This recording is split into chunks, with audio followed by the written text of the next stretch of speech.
Welcome to Dolphin Dive Daily, your go-to spot for everything Miami Dolphins. If you bleed aqua and orange, hit that subscribe button and join the pod. The Miami Dolphins entered the 2025 season with optimism, excitement, and what head coach Mike McDaniel described all summer long as the right vibes. But after just 60 minutes of football, those vibes have evaporated faster than a Florida rain shower in August.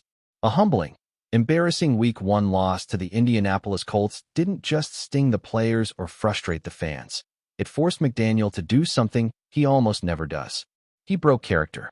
Known for his quirky demeanor, his carefully chosen words, and his emphasis on keeping locker room matters in-house, McDaniel went to the podium Monday and let the world know just how disappointed he was. And not only in the team collectively, but also in the execution of one of his most dependable veterans. For a coach who preaches unity and positivity, this sudden shift feels like a spark dangerously close to catching fire. McDaniel didn't sugarcoat anything, and that in itself is noteworthy. It was embarrassing, flat out, he admitted, a rare blunt confession from a coach who usually chooses his words with surgical precision. He emphasized how much effort went into preparing for this game, only to watch virtually none of it show up when the team took the field. That kind of honesty might sound refreshing, but when paired with the reality of a roster that turned over nearly 50% from last year, it paints a troubling picture. Preparation is supposed to be the antidote to inexperience, yet the Dolphins looked unprepared in every facet. McDaniel's analysis, though fair, also raises questions about his own role in failing to translate months of work into results. After all, if the players weren't in sync, weren't disciplined, and weren't executing responsibilities, the blame doesn't just sit in the locker room. It extends directly to the man with the headset. The real eyebrow-raising moment came when McDaniel chose to break his own golden rule, keeping family business private. In an unprompted example, he called out defensive leader Zach Sealer by name, citing a specific play where Sealer's over-aggressive pass rush left a lane open for a back-breaking explosive gain. McDaniel was respectful in tone, careful to frame it as an example of good intentions gone wrong. But still, the damage is in the naming. Fans, media, and teammates now know exactly who was at fault on that play, something McDaniel has studiously avoided doing in his tenure. Even if Sealer brushes it off, the act itself sends a message. The coach is searching for accountability in a way he's never had to before. And when that happens after Week 1, it creates an uneasy sense of desperation. Leaders rarely make public examples unless they feel pressure, and McDaniel's willingness to break precedent shows the heat is already on. Accountability has been the buzzword circling Miami all offseason. The Dolphins built an identity around a player-led locker room, encouraging veterans and captains to hold each other responsible. But now the question becomes, what about accountability flowing upward? Bradley Chubb, one of those captains, offered telling comments after the loss. He admitted the players tried to freelance, making up their own assignments on the field rather than sticking to the collective plan. That's a damning admission, not because it shows selfishness, but because it highlights a lack of discipline and communication. Chubb was quick to frame it as a learning opportunity, a chance to regroup and build from mistakes. Still, when players acknowledge they weren't aligned with the scheme, it raises questions about preparation. Were the coaches crystal clear? Were the roles defined? It's one thing to get beat physically. It's another entirely to get beat because you weren't on the same page. And that's where the danger lies for Miami. McDaniel has cultivated a culture built on trust, empowerment, and collaboration. But if players start taking the field without cohesion, and the coach begins publicly pointing fingers, the balance of that culture begins to tilt. Fans remember last season's late collapse, when injuries and inconsistency left the Dolphins short of expectations. To start this year with a humiliating loss, followed by a press conference that essentially admits the team wasn't ready to play, is gasoline on smoldering embers. McDaniel wants accountability, but accountability can't just mean calling out mistakes. It has to mean coaches and players owning shortcomings together. Otherwise, the narrative shifts from learning moment to fracture point. The players are watching closely, the media is circling, and the fans are restless.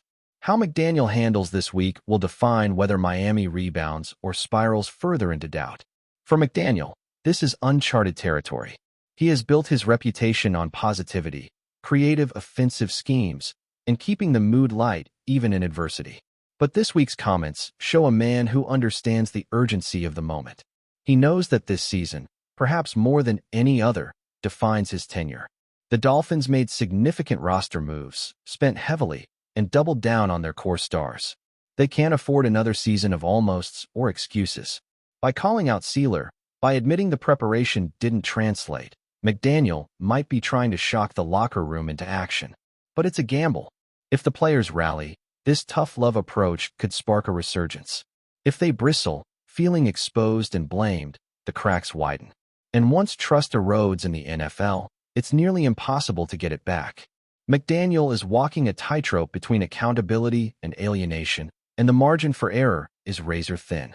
Big picture, this comes down to whether McDaniel can turn words into adjustments. The Dolphins don't lack talent. They don't lack leaders. What they lack right now is cohesion, discipline, and trust in execution. Those things aren't fixed in a press conference. They're fixed on the practice field, in the meeting rooms, and ultimately on Sundays. The Colts exposed weaknesses, but the more telling story is how Miami responds.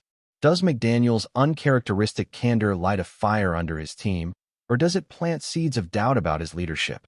We'll find out soon enough. For now, the Dolphins are at a crossroads. The vibes are bad, the questions are loud, and the head coach has already broken his mold. That's not inherently fatal, but it is dangerous. Because once you start playing with fire in the NFL, the blaze can either forge steel or burn everything to the ground. Still with us? Then show some love. Hit that like button and let us know in the comments. What's your take on the Fins this week?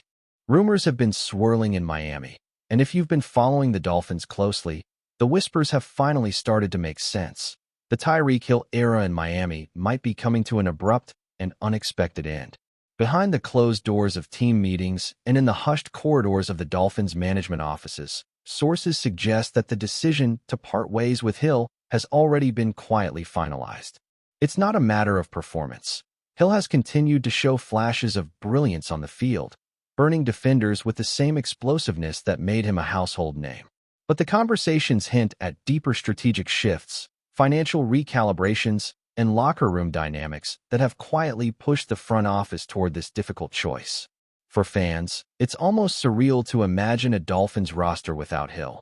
Yet the signals emerging from team insiders are firm, deliberate, and impossible to ignore. Miami may be ready to turn the page sooner than anyone anticipated. Behind the scenes, the Dolphins' decision to move on from Tyreek Hill is said to have been shaped by a combination of tactical evaluations and financial pragmatism, a mixture that often drives modern NFL roster decisions, but rarely leaks this explicitly to the public before a formal announcement. Sources claim that management has been weighing Hill's contract against projected team needs, and though his talent is undeniable, the calculus of salary cap, potential replacements, and long-term team vision seems to have tipped the scales toward separation. Insiders hint that this is not a punitive measure or a reflection of Hill's commitment or professionalism, but rather an alignment of strategic priorities that the Dolphins believe will better serve the team in the coming seasons. While fans may interpret the decision emotionally, the reality behind closed doors is grounded in the cold logic of roster building, analytics, and fiscal responsibility, illustrating the complex machinery that drives professional football decisions beyond the visible plays on the field. Adding fuel to the fire of speculation, reports suggest that internal discussions have considered not only Hill's financial impact, but also the subtle influences of team culture, chemistry, and locker room balance. According to whispers from sources close to the organization, the Dolphins are increasingly looking toward younger receivers, draft picks, and multi-role offensive players who might offer flexibility and cost efficiency in ways that Hill's superstar contract no longer accommodates. Conversations with coaches reportedly centered on maximizing offensive schemes while controlling long-term financial liabilities, a balancing act that often places even top-tier talents under scrutiny. The narrative emerging from Miami is not one of scandal or discord, but rather the quiet evolution of a franchise determined to chart a path forward that aligns with its vision, even if it requires making a painful, headline-grabbing decision that will reverberate through the league and fanbase alike. In addition, speculation about Hill's departure has ignited a flurry of conjecture about potential destinations.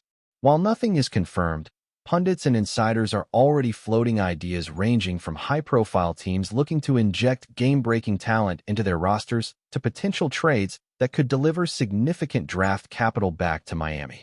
The rumors suggest that the Dolphins' front office may have already discussed preliminary terms with other teams, gauging interest while quietly preparing Hill for the eventual news. Such maneuvering highlights the way elite athletes are often treated as strategic assets in professional football, where career trajectories intersect with organizational objectives, media scrutiny, and market dynamics. For the fans, this period of uncertainty has produced a tense cocktail of anticipation, speculation, and nostalgia for a player who has electrified the field week after week. From the perspective of team dynamics, the decision also reflects a larger narrative within the Dolphins organization regarding identity and long-term strategy.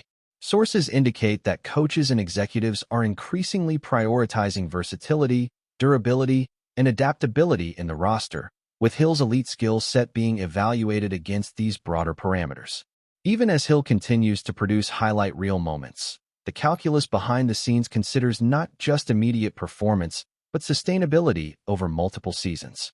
The rumor mill points to meetings where team leaders weighed the balance between star power and strategic cohesion, eventually reaching a consensus that, while emotionally challenging, aligns with a vision designed to maintain competitiveness and cap flexibility. This perspective sheds light on why the Dolphins might choose a path that surprises casual observers while reflecting meticulous planning behind closed doors. Meanwhile, the fanbase itself has become a cauldron of conflicting emotions as social media platforms erupt with speculation, nostalgia, and debate. Many supporters are torn between celebrating Hill's undeniable impact and confronting the possibility of his departure, with rumors amplifying every subtle signal from team insiders. Analysts suggest that this environment is fertile ground for leaks, half-truths, and deliberate narratives, making it difficult to discern the precise timeline of official announcements. Yet, despite the haze of uncertainty, the prevailing sentiment emerging from sources close to the organization is that the decision is already etched in stone, and that Miami is quietly preparing both the team and the player for a transition that could redefine the franchise's offensive approach, leaving fans and rivals alike bracing for a seismic shift in the NFL landscape. Ultimately, the TYREEK Hill situation underscores the sometimes harsh realities of professional football, where talent, loyalty, and spectacle intersect with strategic imperatives and financial constraints. While Hill's electrifying presence has defined a portion of Miami Dolphins history, the behind-the-scenes whispers suggest that management believes now is the moment to pivot, recalibrate, and pursue a new vision for the team. As rumors continue to swirl, speculation about trades, free agency, and the Dolphins' next offensive chapter will dominate sports media and fan conversations. Hill's departure, if confirmed, will not merely mark the end of an era. It will ignite a cascade of consequences across the league, prompting teams to evaluate their own rosters, strategies, and financial commitments, while leaving Miami poised on the edge of a transformative and highly scrutinized chapter in franchise history. That's a wrap for today's dive. If you're loving the content, share it with a fellow Dolphins fan, hit subscribe, and turn on notifications so you never miss a splash. Fins up.